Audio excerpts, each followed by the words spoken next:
こんにちは。ゼロから宅建士第20回です。不動産の知識がなくても大丈夫です。前回は売買と契約不適合責任を学びました。今回のテーマは物件変動と登記です。同じ土地を2人に売ったらどうなるのでしょうか。勝負を分けるのが登記という制度です。第三者との関係を丁寧に整理していきます。まず、今日の全体像を確認します。はじめに、側権変動と対抗要件を学びます。登記がないと第三者に勝てないという話です。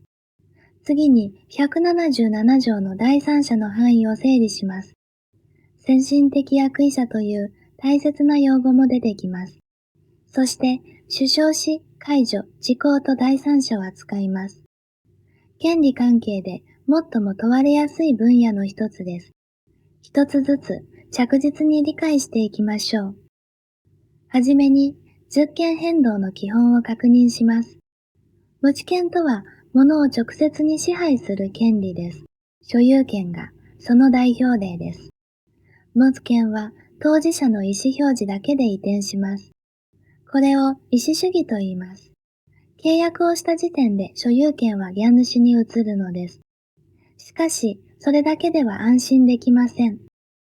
登記がないと第三者に対抗できないからです。これが177条の対抗要件のルールです。登記とは権利を公例に示す国の帳簿です。対抗とは自分の権利を主張して勝つことです。典型的な場面が20条とです。無主が同じ土地を2人に売る場合です。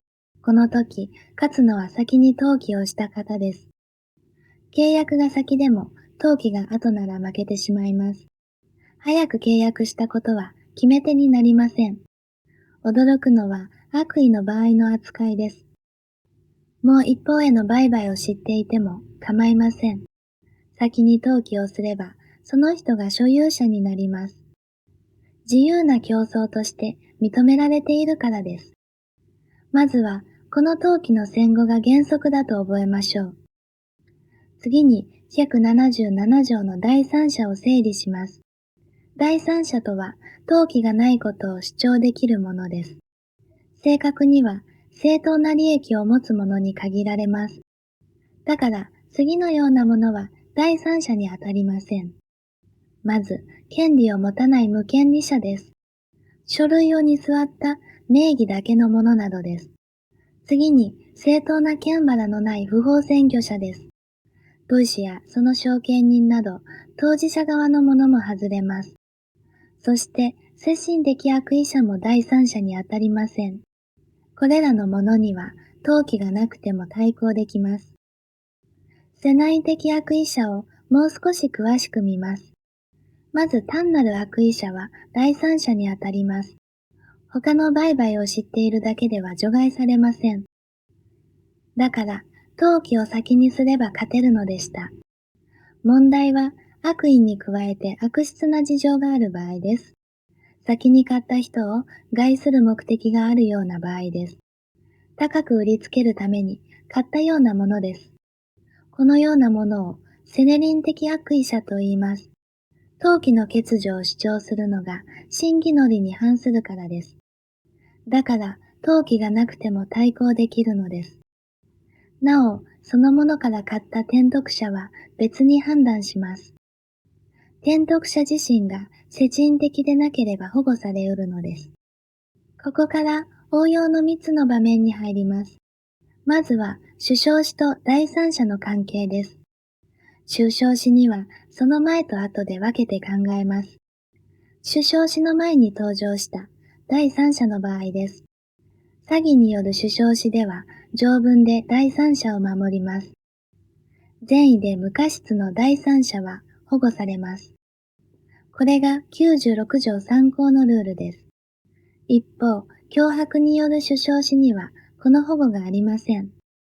証券者は、登記がなくても対抗できます。主証子の後に登場した第三者は、扱いが変わります。主証子で権利が戻る、復帰的没権変動と考えます。そのため、170の登記の戦後で決まります。次に、解除と第三者の関係です。考え方は、主唱子とよく似ています。解除の前に登場した第三者の場合です。この第三者は条文で保護されます。語訳45条1項のただしこのルールです。ただし、保護されるには条件があります。第三者が登記を備えていることが必要です。登記のない第三者は守られないのです。解除の後に登場した第三者は177条で考えます。権利が戻る復帰的物権変動と見るからです。登記を先にした方が所有者になります。三つ目は、時効と第三者の関係です。他人の土地でも長く占有すると取得できました。ここでも時効の完成の前と後で分けます。完成の前に元の所有者から買った第三者です。この第三者に対しては登記がなくても勝てます。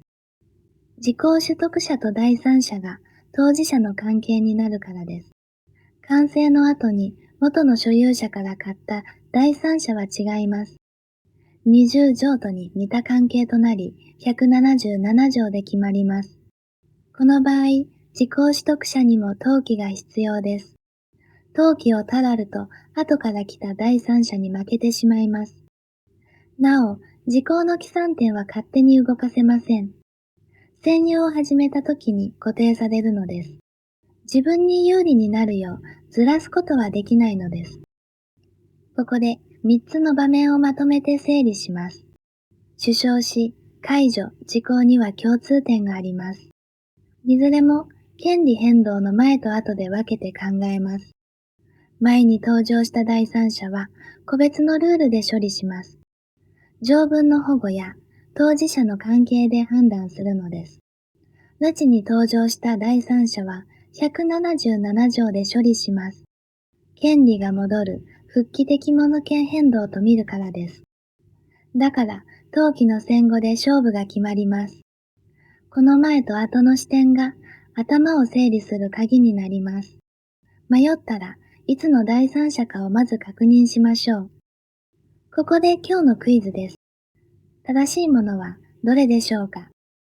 A は先に契約したが主が必ず所有者です。B は悪意者は第三者に当たらないです。C は時効完成後は時効取得者も登記が必要です。少し考えてみてください。正解は C です。完成後の第三者とは登記の戦後で決まるのでした。A は誤りで、決め手は契約でなく登記でした。B も誤りで、単なる悪意者は第三者にあたります。今日のまとめです。不動産の受権変動は、登記が対抗要件でした。登記がないと、第三者に対抗できません。20条とでは、先に登記した方が勝ちました。無権利者や不法占拠者は、第三者にあたりません。先人的悪意者も第三者から除かれました。主張し解除事項は前と後で分けて考えます。こっちの第三者とは登記の戦後で決まりました。この視点を繰り返し確認しておきましょう。次回も権利関係を続けます。第21回のテーマは抵当権です。お金を借りるときの担保の仕組みを学びます。法定地条件という重要な論点も登場します。この動画が役に立ったら、高評価とチャンネル登録で応援していただけると嬉しいです。それでは次回お会いしましょう。